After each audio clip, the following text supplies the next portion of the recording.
The other side of King David that we don't often talk about, crippled inside, crowned on the outside. That was David, the man after God's own heart, warrior, poet, king, sinner, survivor. When we hear his name, we think of slingshots and giants, psalms and praise, golden victories, and the sound of dancing in the streets. But David's life was no fairy tale. His crown was not won on soft pillows, but in blood, sweat, and tears. Both on the battlefield and in the quiet agony no one saw. From the fields to the throne, David wasn't born with a crown on his head. He was born in Bethlehem, the youngest of 8 sons of Jesse. If you were picking the next king based on appearances, David wouldn't have even made the list.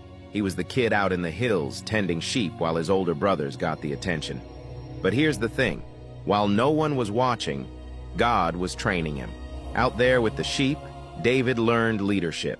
Out there, he learned to trust God when no one else could help him. And out there, he learned courage. Not the Instagram quote kind of courage. Real courage. The kind that runs toward danger. Your servant kept his father's sheep, David told King Saul. And when a lion or a bear came and carried off a sheep from the flock, I went after it.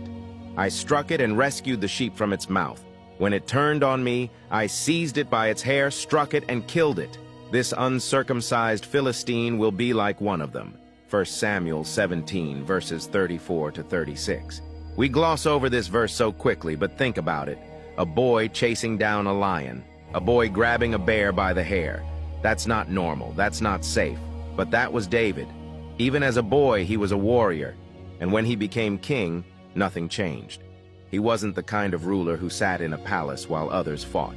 He led from the front. When his men went to war, David went with them.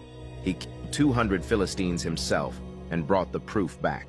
His victories were so overwhelming that songs were written about him. Saul has slain his thousands and David his tens of thousands. David didn't hide from battles. He ran toward them. He had a trail of enemies behind him. Lions, bears, giants, armies. And he knew exactly who gave him that strength. The Lord trains my hands for war, my fingers for battle. God chooses the heart, not the height. David's rise began with someone else's failure. King Saul had been disobedient to God, and the Lord rejected him as king. The prophet Samuel was sent to Bethlehem, to the house of Jesse, to anoint the next ruler of Israel. When Samuel arrived, Jesse lined up his sons, tall, impressive, strong, and Samuel thought, surely this is the one. But God stopped him. Do not consider his appearance or his height, for I have rejected him. The Lord does not look at the things people look at. People look at the outward appearance, but the Lord looks at the heart.